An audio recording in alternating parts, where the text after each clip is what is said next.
My gosh, you boys already know I'm not letting that Ramsey boy come over and play until you clean up your rooms.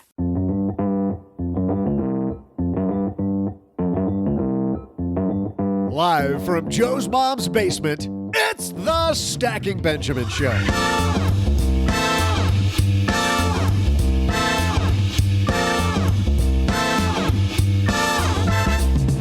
I'm Joe's mom's neighbor Doug, and today we're talking about Bozos.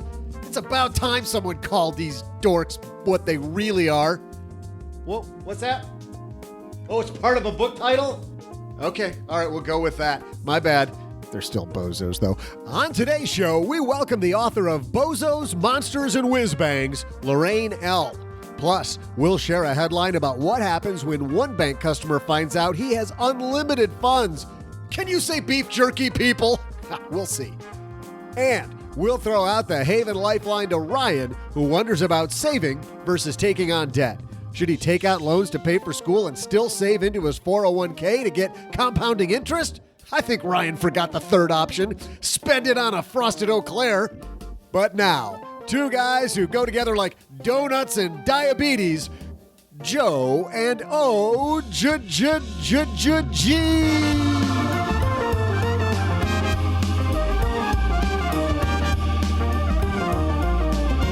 Donuts. Diabetes. Gotta eat me some oatmeal now.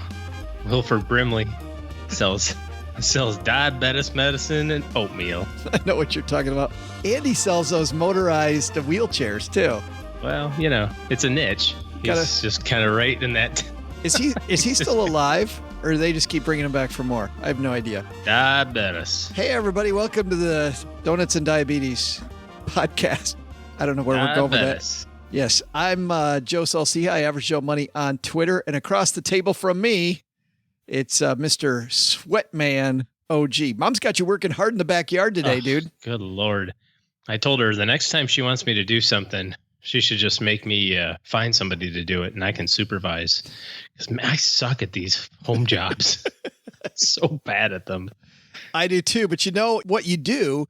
You call somebody who uses House Call Pro, OG. By the way, if you've got a service-based business and you want OG to refer you to people, especially mom, House Call Pro will help you get your service business organized and streamlined with your customers. Head to housecallpro.com/SB and they'll waive your $99 activation fee. Go to housecallpro.com/SB. And we're brought to you by Magnify Money, the place where you go when you find out that checking account you've got sucks. The savings account is not as good as it should be. And those credit cards in your wallet, maybe it's time to quit using them. Do a consolidation loan. Get your act together. Become the CFO of your household. Head to stackingbenjamins.com/magnify money. The average person who goes there saves $450. We've got some savings today. We got some fun today, so let's get this party started. Hello, darlings. And now it's time for your favorite part of the show, our Stacking Benjamin's headlines. Our first headline comes to us from Esquire. This is written by David Kushner. It's called When Milky Got His Money. You overdraw from your savings account. The bank doesn't notice. You do it again, same, and again, same. What do? A, stop doing it, or B, tell the bank about the glitch, or C, live the life you've always dreamed of? C. This is a true story of a man who chose C, thanks to more than $1.5 million in free cash. The greatest adventures happen when you least expect them, and on July 15th, 2010, Luke Milky Moore never thought one of the greatest in recent memory was about to start for him. Then again, not much ever went down in Goulburn, Australia, his sleepy hometown 2 hours into the barren brown hills southwest of Sydney. Goulburn's biggest claim is its roadside attraction, the Big Moreno, a.k.a. Rambo, a 50-foot tall concrete ram with a proportionally huge and hideous scrotum. I don't know that I can...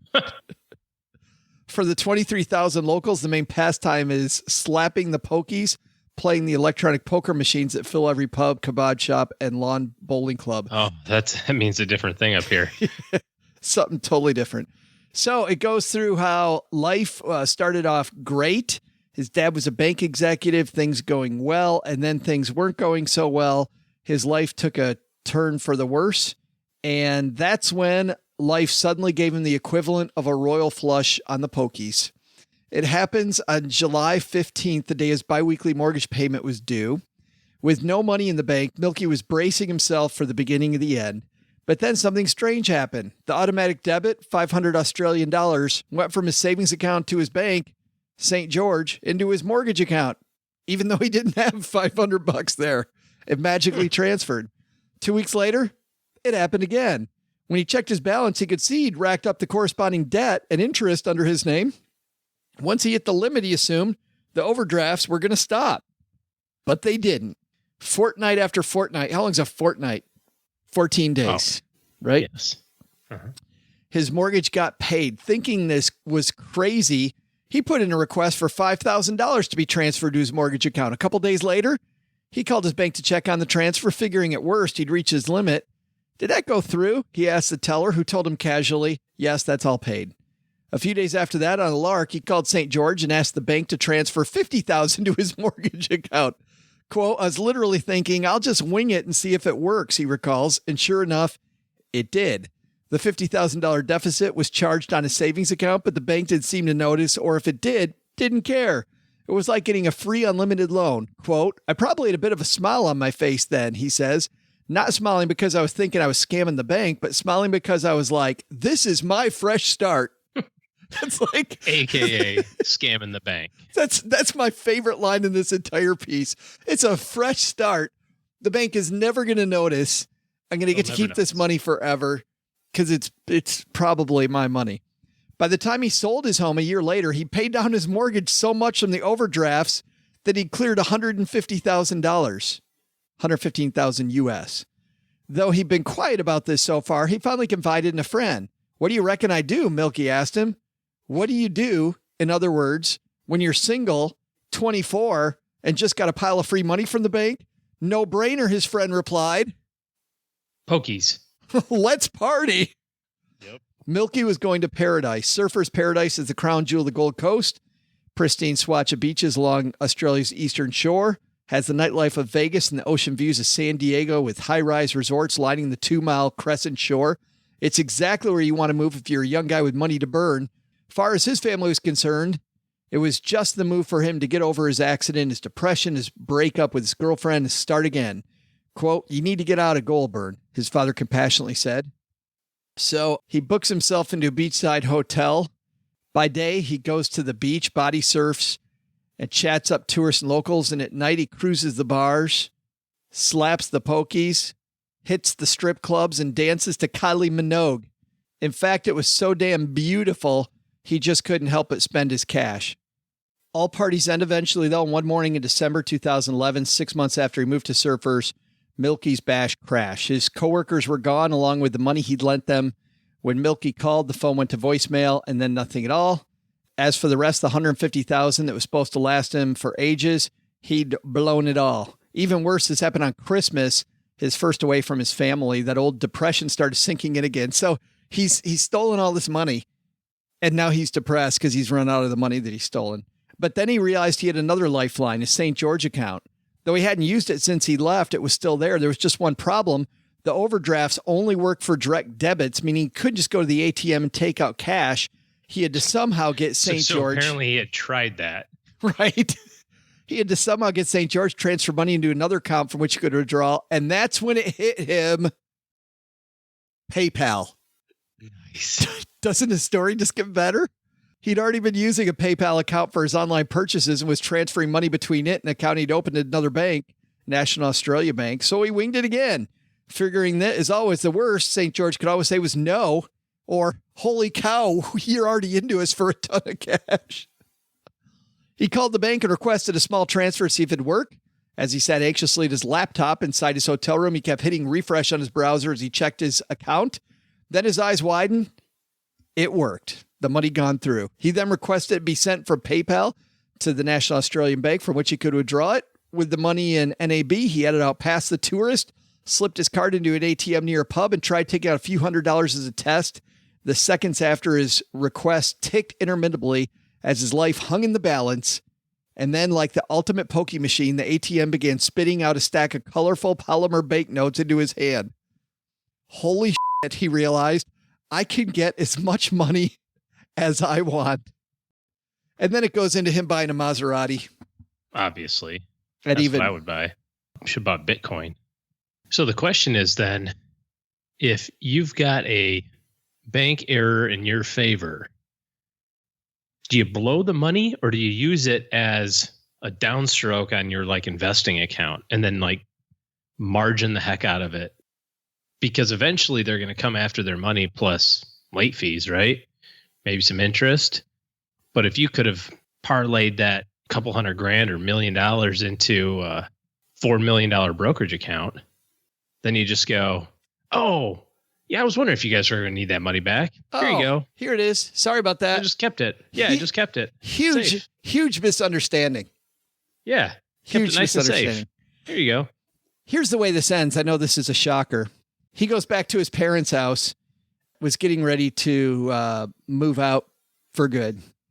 And around 9 a.m. And there's a knock on the door. Oh, better yet. 9 a.m. on December 12th, 2012, Milky was in his bed at his parents' house on his laptop with his headphones on when he heard a pounding on his bedroom window.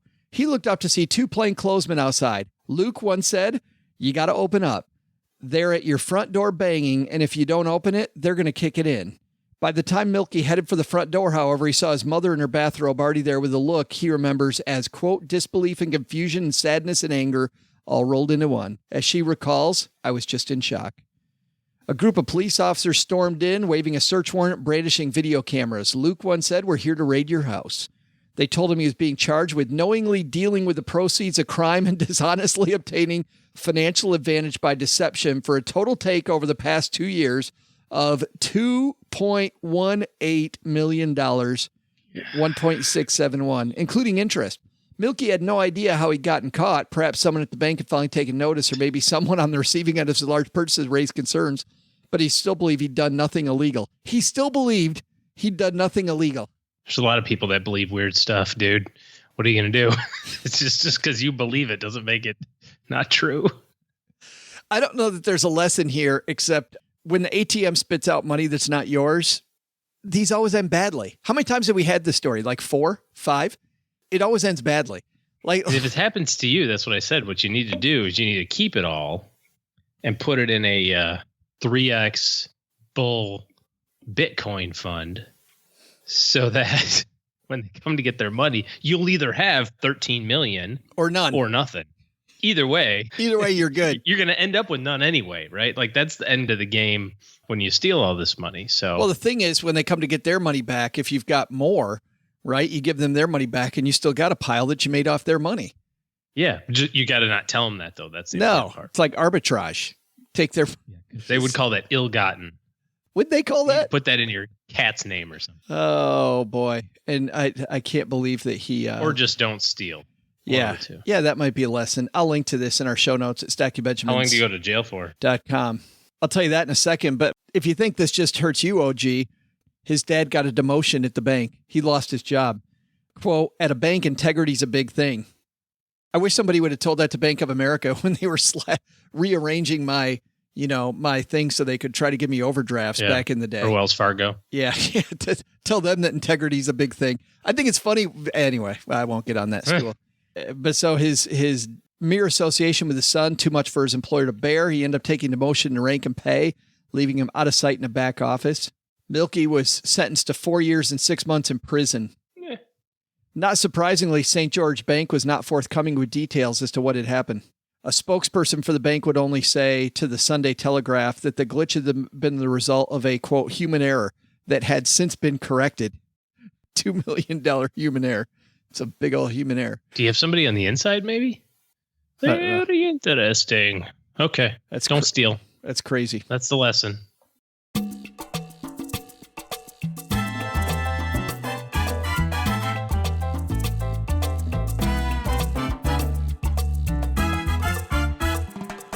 Well, I found out, OG, after I found out about this book, that Lorraine Ell and I are now BFFs because she's a Spartan.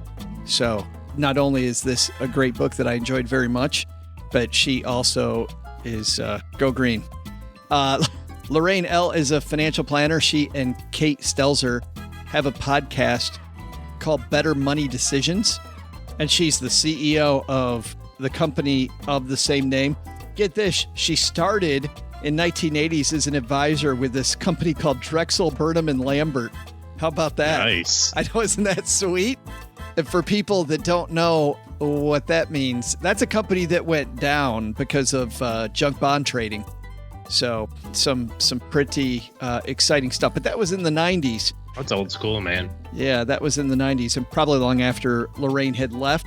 But Lorraine wrote this book, Bozos, Monsters, and Whiz-bangs, Bad Advice from Financial Advisors and How to Avoid It. I'm so happy to have Lorraine coming down to the basement to tell stories about some of the bad stuff. Instead of you and I telling these stories, OG, how about if we have Lorraine tell them? Lorraine Ell coming down to the basement.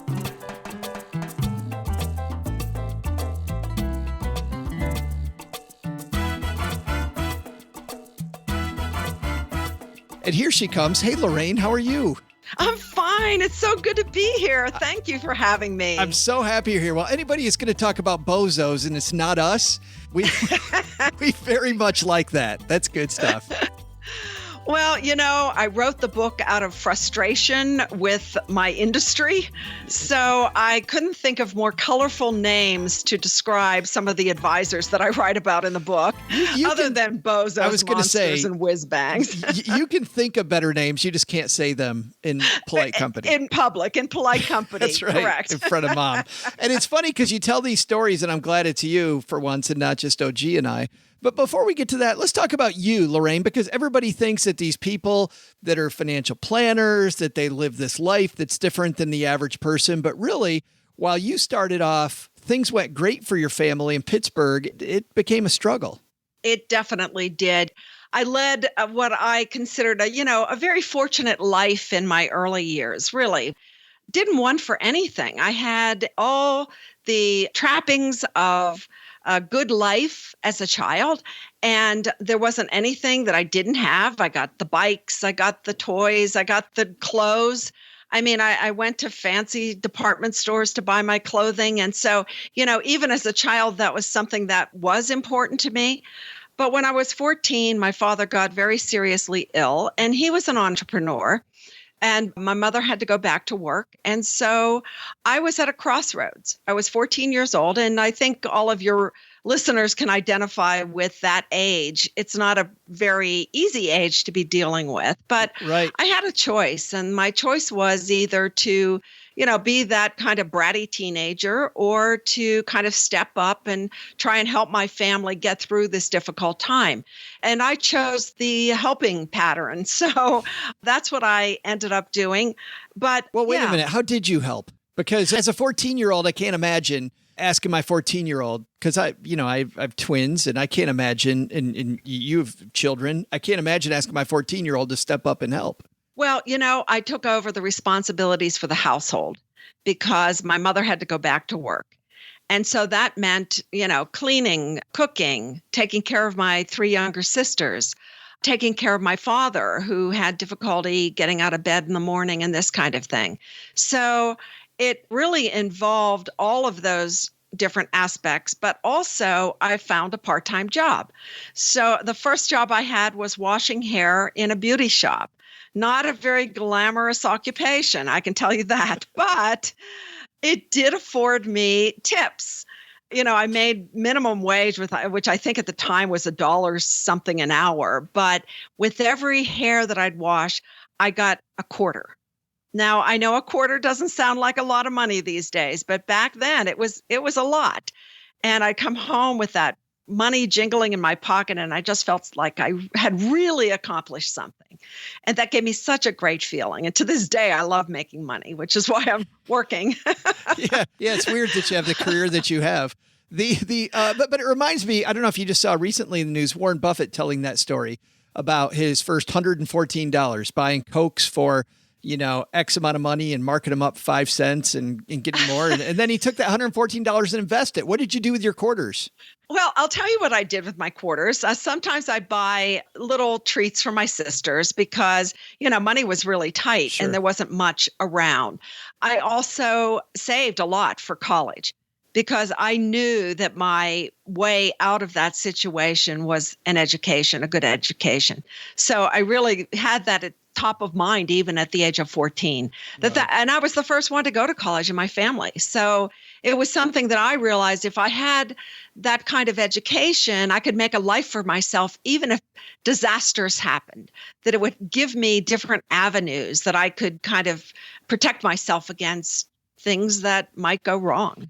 Well, and it's sad that the kind of people that you work with as a financial planner are the type of people that are like you, hardworking people, I know, because for 16 years I did what you do. And to have somebody who's supposedly in their corner who is really in different ways, either not just giving them bad advice, but sometimes kind of stealing from them is so frustrating. Oh, that's where my kind of anger comes from and, got me to write this book, because I really think that it's absolutely absurd that advisors think they have to do wrong by clients when this is an industry where you can do so well. It's so lucrative if you do the right thing. Right. It's just not that hard to do the right thing. And this is the part of it that I don't understand. So I wrote the book. Well, let's go into some of these. You've turned them into characters. So let's go through a few of them from early in the book, if you don't mind. Let's start with Nurse Betty. I love how you guys in the office, you call her Nurse Betty, because this is kind of pulling the curtain back, but we had some clients too that we had names for, and the client never knew what the name was. And it wasn't derogatory. It was just we were having fun. Right. But tell me about Nurse Betty. Yeah, Nurse Betty was a wonderful woman. She was in her mid-70s and really smart and really clever and quick-witted. She had a lot of personality to her. We just loved her. And of course, she'd come into the office and we'd say, Nurse Betty, stat, we'd use all those corny hospital TV jargon.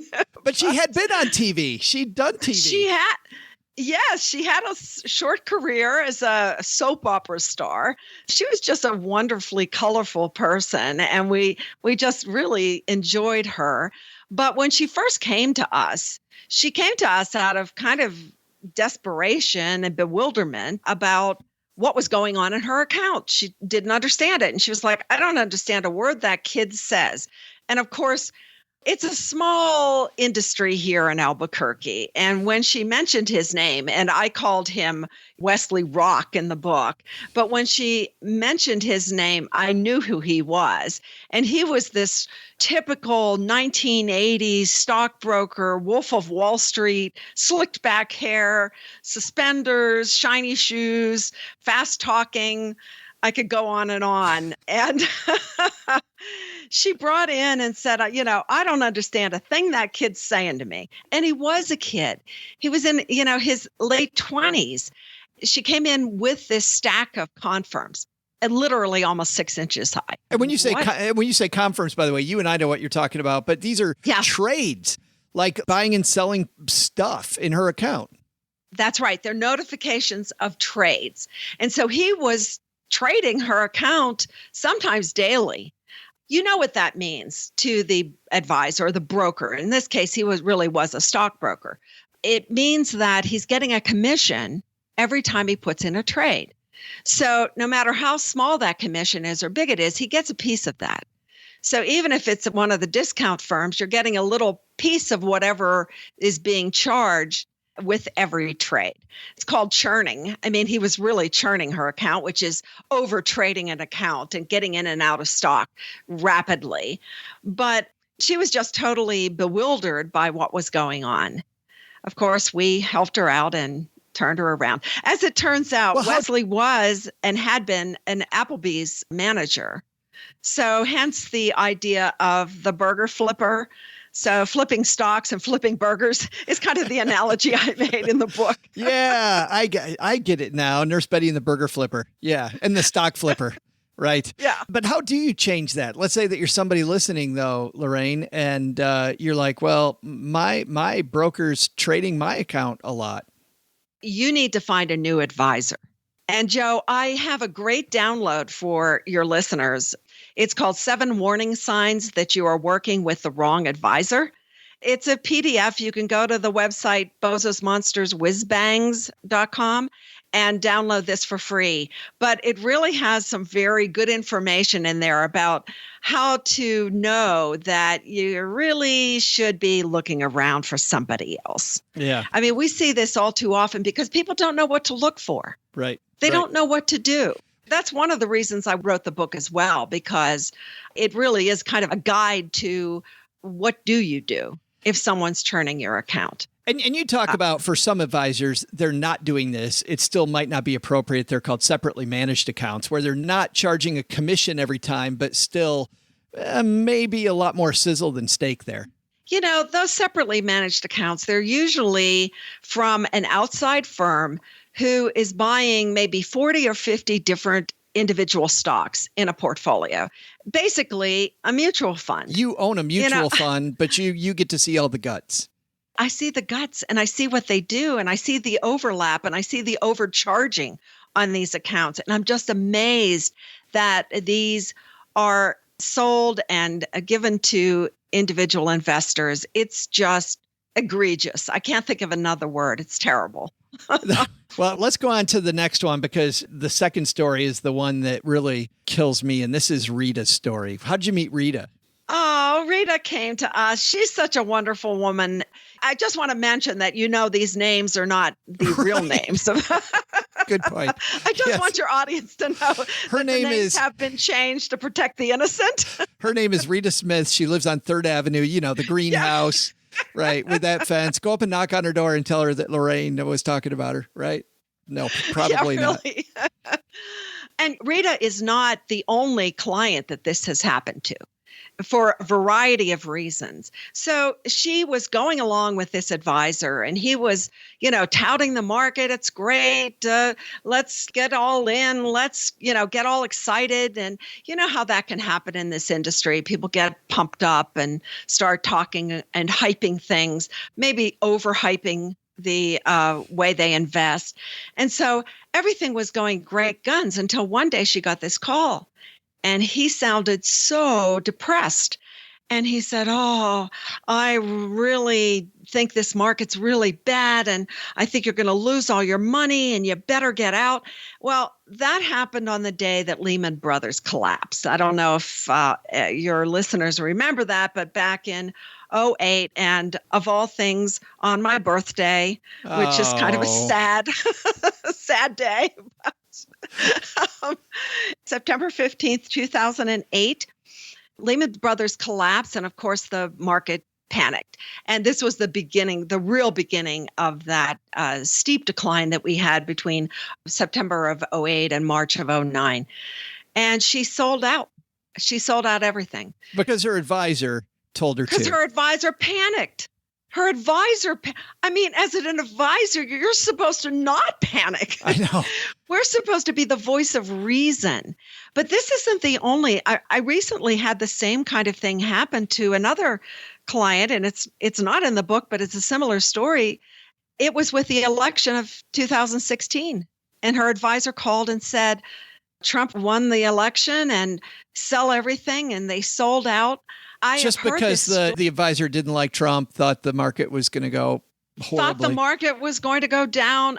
These predictions about politics, or even when the market has a crash or correction, it's just absurd. And part of the problem happens because, fine, you sell, you either lock in losses or you lock in gains. But the fact remains, when do you get back in? Right. You have to be right twice. You have to be right when you sell and right when you get back in. And that's just a fool's errand. You can't predict things that way. And who knew? But the market has just soared since the election of 2016. So my frustration, Lorraine, is anytime I would hear an advisor playing Nostradamus, pretending that they're the Oracle of Wall Street, and whenever an advisor wants to have a discussion, not about your goals or about the stuff you can control, but about the stuff that you can't control, that always frustrated the hell out of me. And that sounds like this guy right here. it sounds like so many of them, to be honest with you. And this is just one example of that. They've done studies where they've shown that the more confident the guru is in their prediction, the worse the prediction turns out to be. Why does that not surprise me?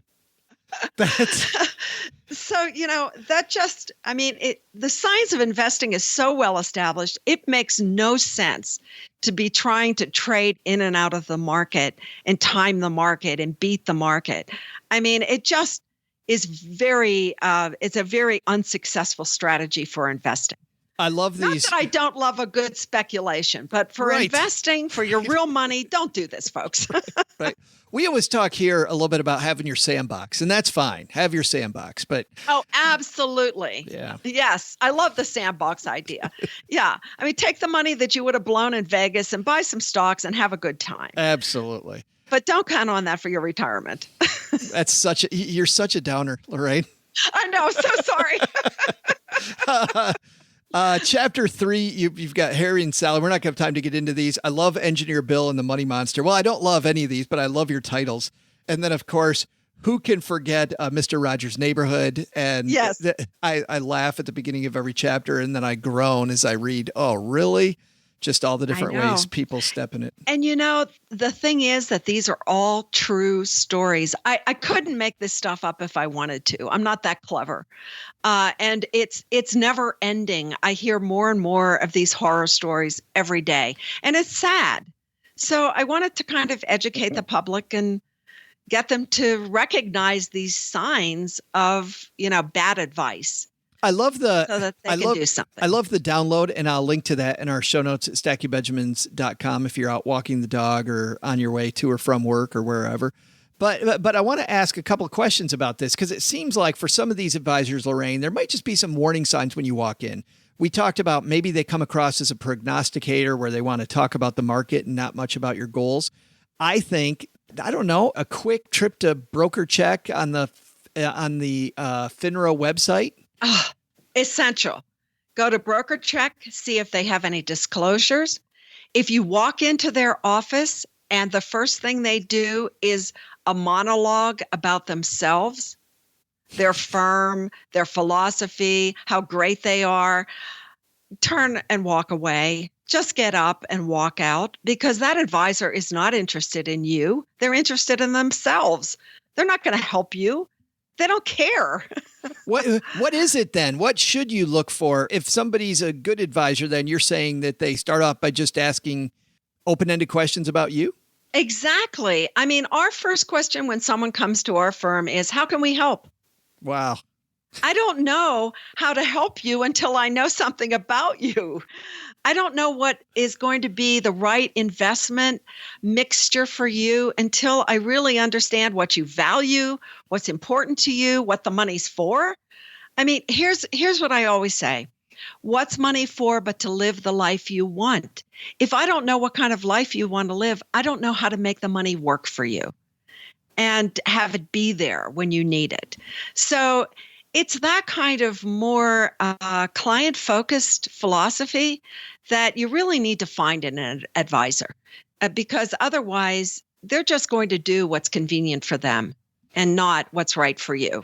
The book is called Bozos, Monsters, and Whiz-bangs. I absolutely loved it. Where can people get it, Lorraine? Amazon, of course, the best place. Yes. Never heard of that. Where? Amazon? What's that? Right. Yeah, right. Awesome. And also I would imagine from your website where they get the download.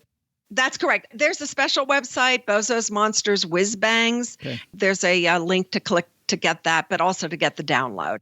And we're happy to give that to you. I would be remiss if I didn't talk about the Better Decisions podcast, by the way. Congratulations on the podcast.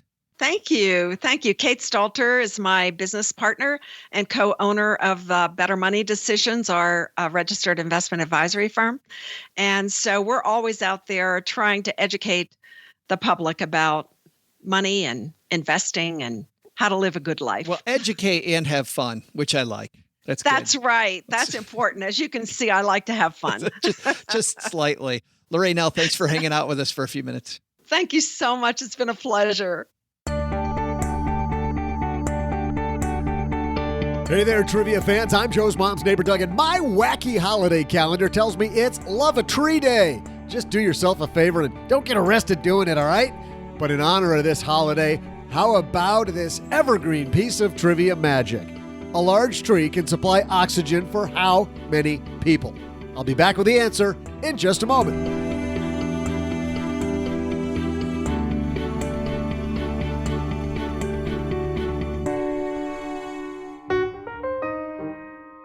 I'm getting frustrated, OG.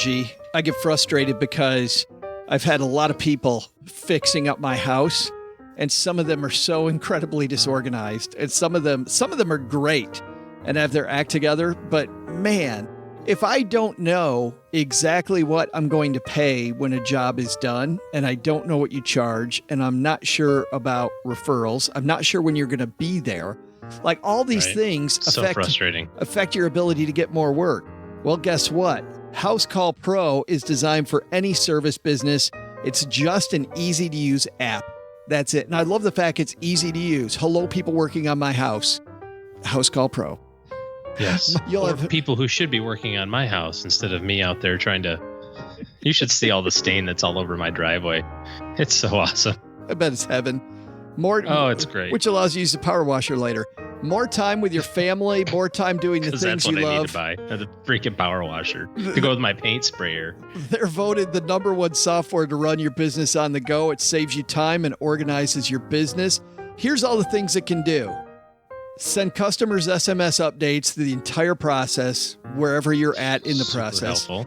Online booking, payment processing, scheduling, and dispatching. How great is that?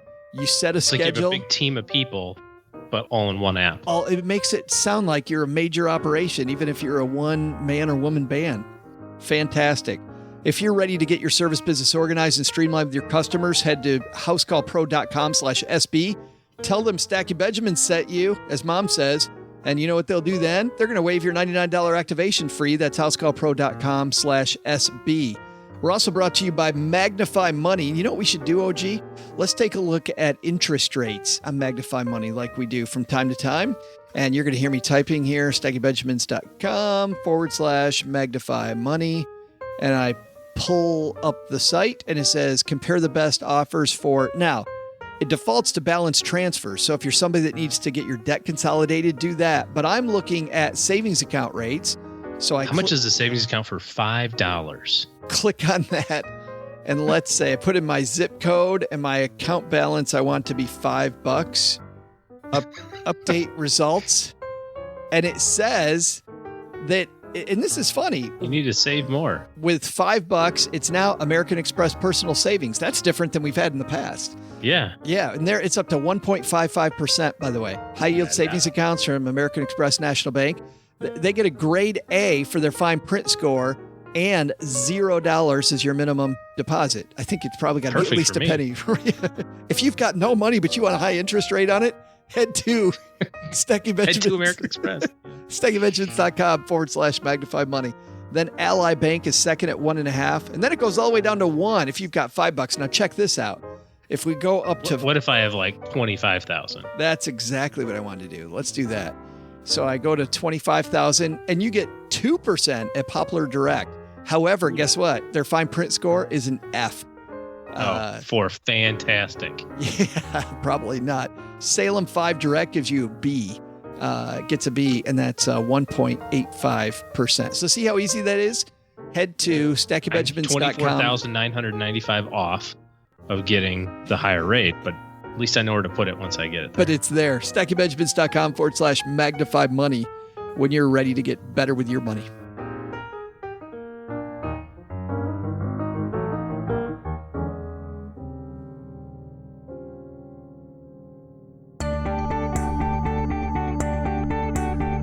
Hey there, tree lovers. I'm Joe's mom's neighbor, Doug, here with some trivia to help you celebrate Love a Tree Day.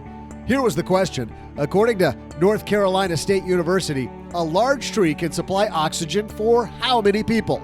If you said 4, you'd be correct. However, I'm not sure these so-called experts have ever hung out with OG. That guy's a hot air machine. Better make the tree a sequoia if he's around. See ya!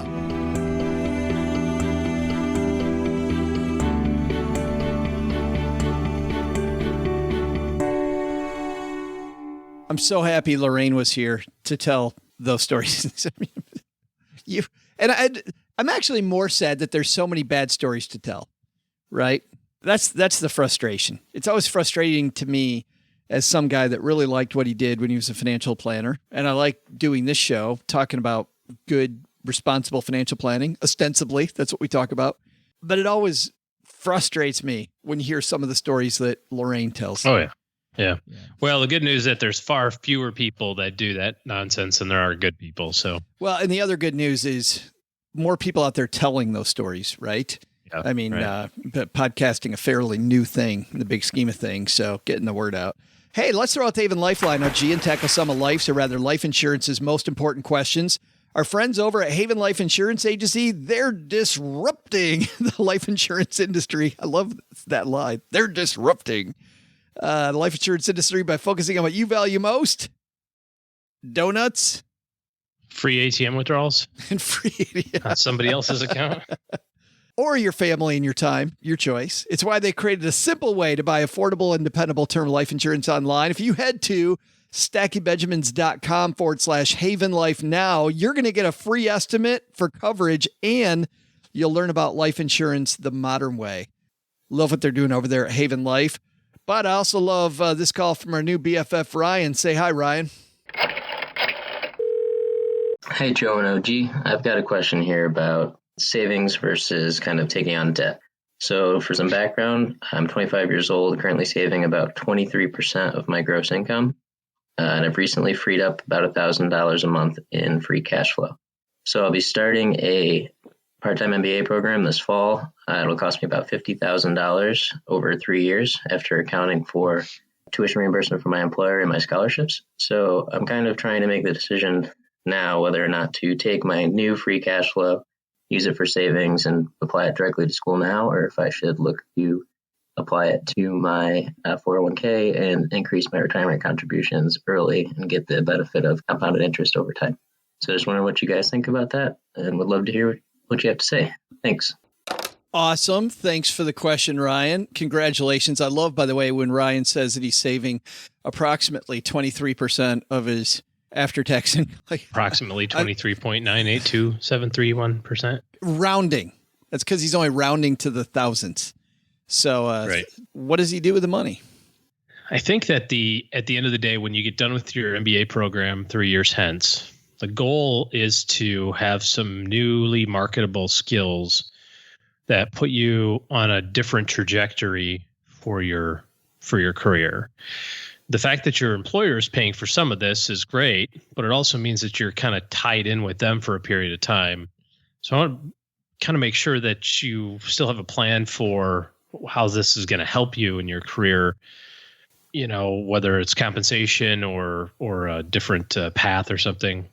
At the end of the day, when you get done with your MBA program, the lower debt you have will allow you to capitalize on all of that potential excess savings at that point in time, or excess earnings. If you graduate with your MBA in a couple of years hence, and you've got 50 or 60 or 70 or 80 or whatever number $1,000 of debt laying around, even under the best case scenario, it's going to take you 4 or 5 or 6 years to get out of that. You know, so I guess there's a time value of money issue there a little bit, but I like the freedom that comes with not owing anybody any money. And what happens if you get done with your MBA program and you get a really great offer at another place? You know, if your employer paid for a little bit of your program, they probably require you to stick around for a while. Wouldn't it be nice to be able to say, oh, since I'm free of the student loan debt, I can take this new job or this new path. Do whatever I want. Even though I'm going to have to write a check to my employer, you know, or whatever the case may be. So pay for it in cash, I would say. You know, continue your 401k contributions, make sure you get the match, you know, continue your Roth, keep your cash reserve up. But excess money, this is a short-term goal. So this is what I would use that money for. Well, it's a short-term goal that will hopefully add to his income stream. I mean, MBA programs, that's why you do that, right? Is to give yourself more opportunity for more money. Allegedly. Yeah. So if that's the end goal, you also find too, I find that after you're done with programs like that, even if you're already in the workforce, like it sounds like Ryan is, things change, right? He gets a new job, he gets more flexibility. Maybe he moves to a new town. So putting money in different places when the goals are kind of hazy versus coming out, like you say, with less debt or no debt is a fantastic way to go. I know, Ryan, one thing a lot of people don't do, they don't work closely enough with the school's student loan department. Check out that, because especially for graduate programs, there may be some opportunities there that you might not be aware of. Like grants and that sort of thing. Yeah, and they're going to have all that information.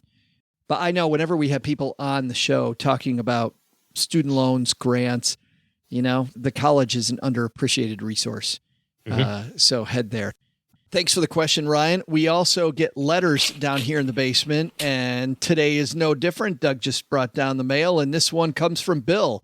Bill says, thanks for a great show. I'm always entertained and never learn anything. I hope I get an answer, but I don't really expect it to be right. I love the low expectation. That just makes us feel comfortable, Bill. Mm-hmm.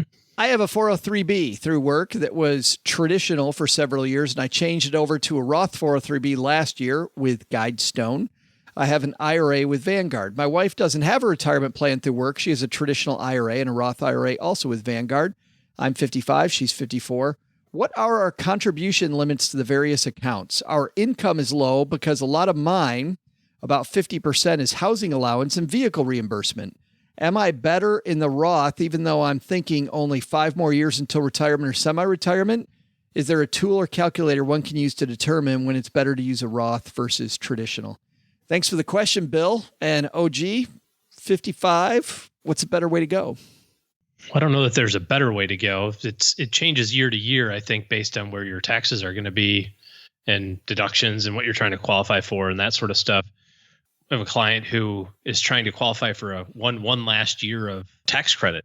And so he's doing extra contributions into his pre-tax plan to make his income as low as possible so that he qualifies for that tax credit. And so there's kind of domino, secondary, tertiary effects to your tax decision. And most people just focus on the first one. The best thing to do is kind of run a model tax return, right? So pull up TurboTax or whoever did your taxes, ask them to run a couple different scenarios, or you can do it your own, in TurboTax for free, plug in the numbers and then manipulate them and say, well, what happens if I didn't put the max into my 403B and instead I put it in the pre-tax side or instead of the Roth or vice versa, and see how that affects your taxation and your ability to qualify for other tax credits and that sort of stuff.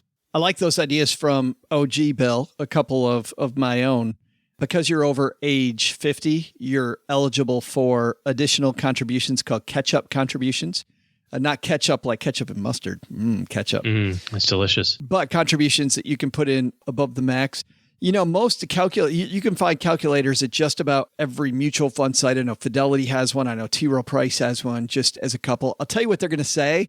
They're going to say that at your age, putting money in the traditional side is better because of the fact that the upside of the Roth is that you have all this money compounding tax-free. You never have to pay tax on it again.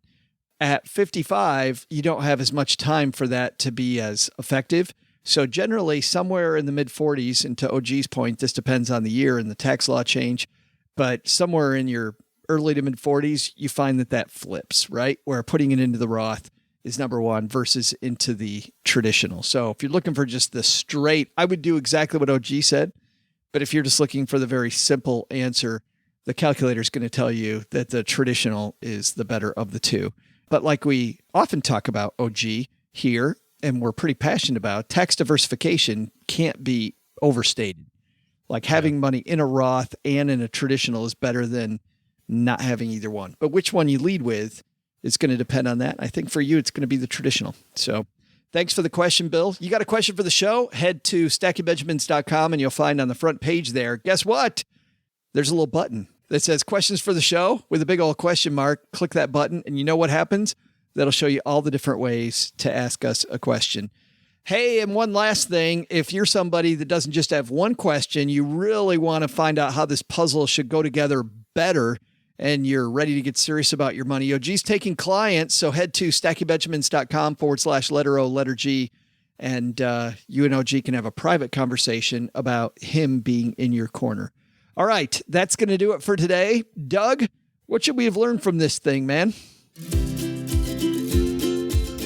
Sure thing, Joe. Why don't you get back to snuggling up to that shagbark hickory while I tell everybody what they should have learned today. First, Take some advice from Lorraine Ell. If you're looking for good financial advice, research is the key, including a quick stop at FINRA's broker check website. Second, free withdrawals from your bank. Maybe that isn't the fresh start you thought it might be, but the big lesson? Don't use Love a Tree Day for your trivia segments very often because the answers are pretty wooden, actually. No, really, I'd say tree trivia is probably the root of the problem with this show.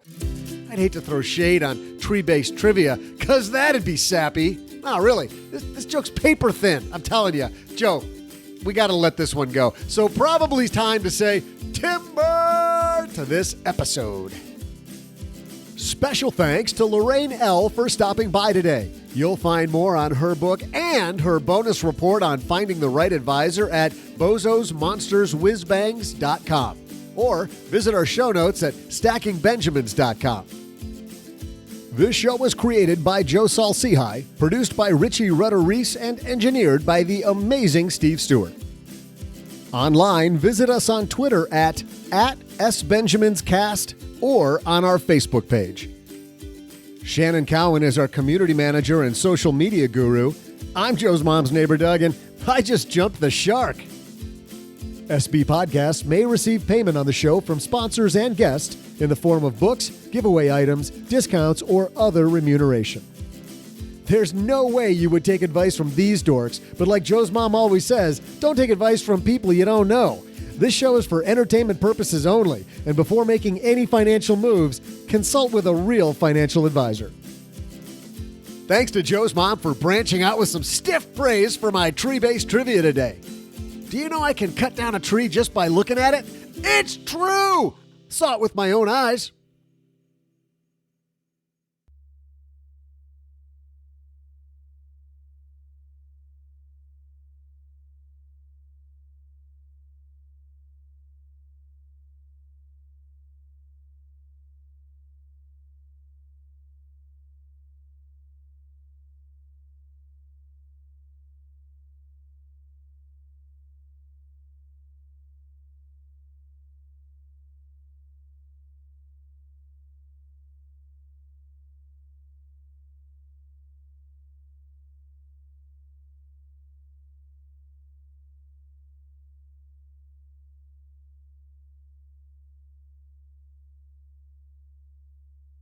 Welcome to the after show, the part of the show that doesn't exist. I don't know if you know this, Lorraine, but what happens in the after show stays in the after show. We don't talk about this. Okay. So this never happens.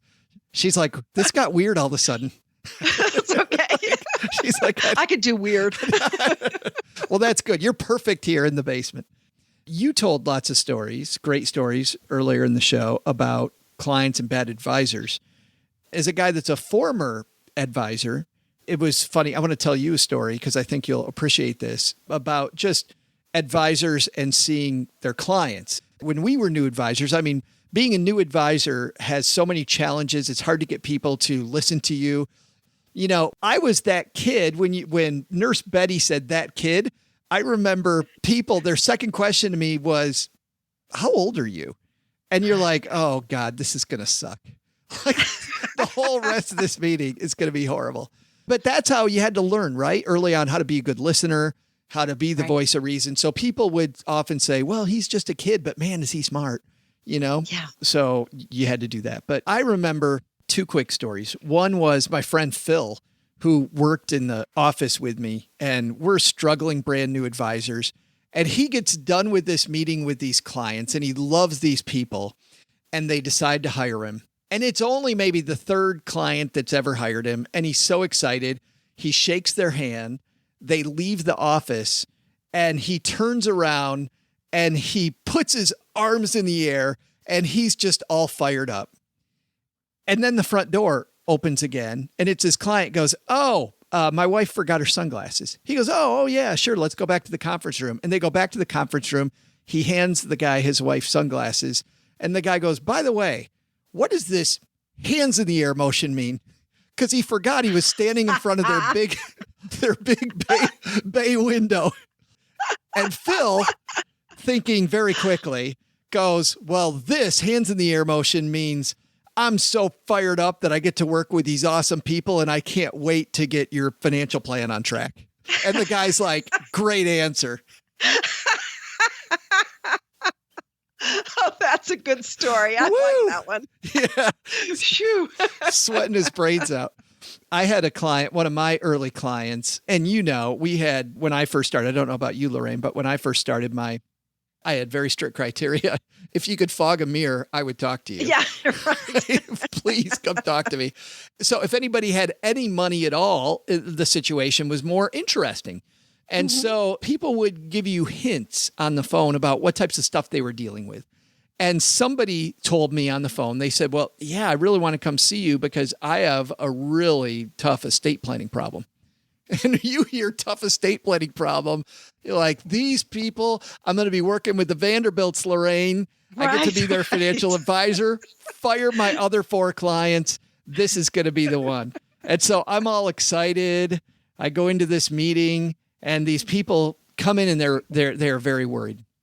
They're incredibly worried. And they sit down, and the gentleman I remember worked for the local GM plant, like everybody in Michigan worked for GM. Right. And so, and his spouse worked hard at home with their 4 kids, and they had this problem, this estate planning problem. I'm like, all right, you said on the phone you have an estate planning problem. Yes, that's why we're here to see you. We're really worried about our estate.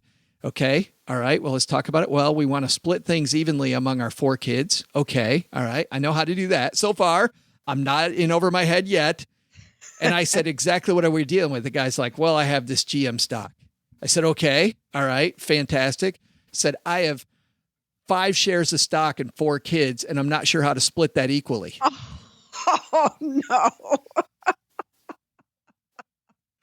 Okay. So I blew their mind when I said, here's what we do. In your will, we say in the will to sell the stock and divide the proceeds. And they were incredulous. You could do that? It was so amazing. And these weren't stupid people. People just don't realize this stuff, right? That it's, I know. And so to everybody listening, I'm not making fun of my potential client. They didn't end up becoming clients because I solved their issue right then. Right. And that was it. That's all they needed. that was it. But holy cow. Good job. Estate planning problem. Yeah, not what I was thinking. That's funny. Yeah. That's a good one. I don't know if you have any early career moments. It was, it's really hard starting out, and being a woman in this industry was even doubly difficult. Oh, I can't imagine. Especially back in the 80s when I was first an advisor. Well, OG and I were talking about this when you were upstairs talking to Mom. You worked for Drexel Burnham, and we took a second and talked about that too. Yes, exactly. Drexel Burnham. I mean, what a firm. Yeah. You work for the place where it all blew up. Oh, yeah, that was it. That was pretty disastrous. And it was the days where cold calling was really the way to get clients. And, I'd spend hours on the telephone calling strangers, trying to get them to accept some kind of mailing that I was sending in, and just monotonous, boring, difficult work. And of course, that really wasn't the best way to get new investors to come to the firm. It was a bit of a problem. But that's the way I started too. I mean, I started the same way. We would sit in this big room full of people. We'd have a movie on a big screen in front of us with the sound turned down. And we'd all just sit and pick up the phone and call stranger after stranger. Dialing for dollars, trying to get someone to say yes. I mean, I had some success in it. I was pretty persuasive and kind of friendly. And so people would eventually come in. But I think one of the best stories that I had after Drexel, I worked for a discount firm. This was the whole industry was undergoing a change during that period of time. Sure. And so, you would get what were called walk-ins. So you would get a day where anybody who walked through the door, you got to talk to first. And that was kind of a way of establishing your business because we'd get walk-ins. We were like a storefront office. So one day this guy came in, he was wandering around. He was just kind of wandering around. He was an older man and looked kind of, disheveled. But I'm just the kind of person, I try to be nice to people. I don't know, maybe it was my upbringing. Maybe it was what I've been through in life. And so I sat down and I said, hey, can I help you? He said, yeah, I'm looking for an advisor. I want to open an account. And I'm thinking to myself, okay, this is going to be good. I'm, a couple $10,000 or something that this guy has. So he sits down and we start talking and he's telling me, yeah, I have this company. And it ends up he had $1 million to invest that day. Isn't that amazing? Isn't that amazing? And no one else in the office would talk to him because he really did kind of look like a bum, I guess. He didn't look very sharp. And I said, sure, I'd be happy to help you with that $1 million account. Holy cow. It shows so you never know. Well, it shows you how true the millionaire next door really is. Absolutely. Totally true. I mean, this guy, you would not have thought that we're talking in the 1980s. So $1 million was a much more meaningful than it even is today. Yeah. That's retire money. That was, quit your job and live for the rest of your life money back then. And for him to just kind of wander in and, it was a good day for me. It was a good day for both of you, I think, for him too. I was going to, when you talked about dialing for dollars, I had this guy, Tony, that sat right next to me as we dialed. We'd keep each other on the phone when we got down and it would rain. And on rainy days, I would crack the same joke every single call. I'd say, well, it's a great day if you're a duck. And I remember we'd go to lunch and Tony, the rest of the day, when every chance he had, if I hear it's a great day if you're a duck, one more time, Joe, I'm just going to stab you. I'm just going to, because he heard, how many times in a day would we, Can you hear that same thing? No. 67 times I'd say it. And he hated me. He just hated me. Gosh. Yeah, those were rough days. we had a woman who sat across from me, and I think that she drank vodka in her car at lunch. She was this Russian woman. I wouldn't be surprised. I think that's how a lot of people got through the day. Yeah, I got lucky. I only got addicted to caffeine during that time. Like, I didn't drink coffee before that. I drank a little bit of coffee, but after that, I would pound coffee just to stay up. And but trying to come off caffeine was difficult. Those are some serious headaches. Yeah, but that's about as it got for me. But anyway, she would come and she would sit right across from me. Renee was her name. And that's not a made up name. That was her name. Renee would sit across from me. And this is what she'd say. She'd go, oh, you have CDs? What interest rate the CD pay? What interest rate they pay? I'm doing her accent horribly. 6%? You get 6%? I guarantee you 7.5. I guarantee. And I would sit across the number one. We're financial planners. We're not stock jocks. That's number one. We're trying to get people to come in and buy financial plans from us. And number two, it's just I don't know where the hell you're going to get 7.5% when somebody's getting 6. I mean, this is back in the 90s when you could find 6. So I'm like, okay, 6. That's kind of aggressive, but okay. And and so I would sit and I would just do the hand across my neck. You can't say that. Yeah, you can't say that. And it's funny, later on, they would have me talk to brand new people for the firm that I was with. And I would tell the story about Renee. And I'd say, before Renee got fired, she was awful. Before she got fired, she had 12 clients. And it's because of to some degree, it was this is horrible, but it was a numbers game. There were 12 idiots out there that went, oh yeah, that sounds good. I'll take 7.5. That sounds good to me. I mean, all the stuff your book warns against is Renee over and over and over. And that's it. Do the right thing. And oh man. Anyway, thanks for hanging out. Not a problem. My pleasure. Thanks so much.